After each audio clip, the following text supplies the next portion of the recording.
My name is Robert Soto, and I'm a pastor here in McAllen, Texas. I'm also a champion feather dancer, at least in my younger years, and I'm considered the one of the religious leaders for the Lipan Apache tribe of Texas.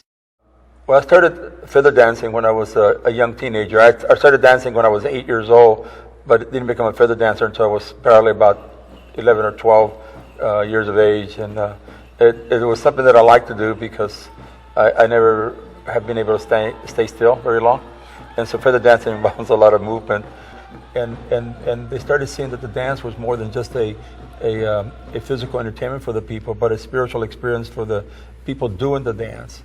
And so even before I became a Christian, I always saw my dance as a gift from God the Creator, and sometimes just for the ability to entertain people. For the Apache people, the eagle was kind of like this symbol of freedom. A lot of our people believe that the eagle could fly so high that it could carry our prayers to God above, because it showed us how to survive.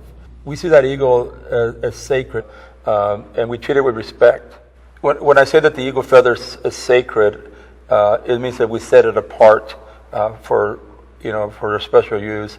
It's kind of like the organ in the church and the piano in the church that has been set aside for worship. And we say that that area part of the church is sacred. It doesn't mean that we worship the piano or worship the organ. It means that organ and piano have been set aside for a particular part of worship.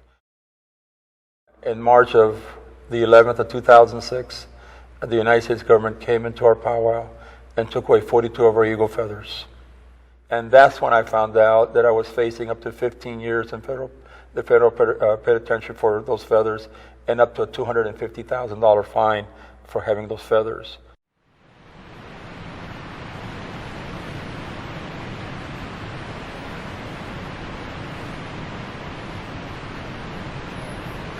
Federal agent in 2006 came into a powwow in McAllen, Texas, and began to season feathers, eagle feathers, from our dancers.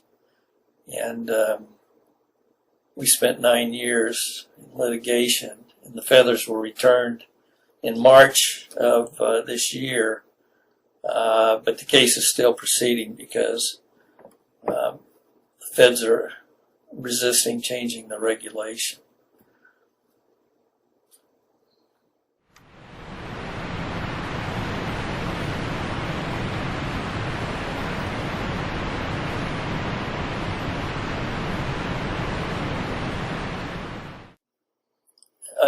A bigger problem, and all Indians face it, even those who have federal recognition, is the Indians didn't have permits from the Department of Interior to possess the feathers.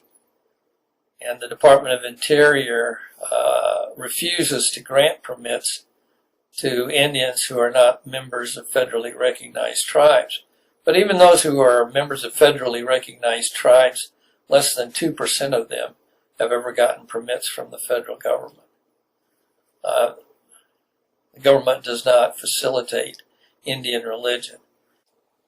So this has been going on a long time. And in this particular powwow, in this part of the state, Indians had held their ceremonies in secret until 1989. And then the lead plaintiff in this case, Robert Soto, who's an ordained pastor, said, "We're not going to do it in secret anymore. We're going to be out in the open." And it was just a matter of time. I told people I'm not just fighting for myself, because if through this lawsuit we are set free from the bondage of the government and their rules, that unfair rules that govern us, I have set the whole nation free.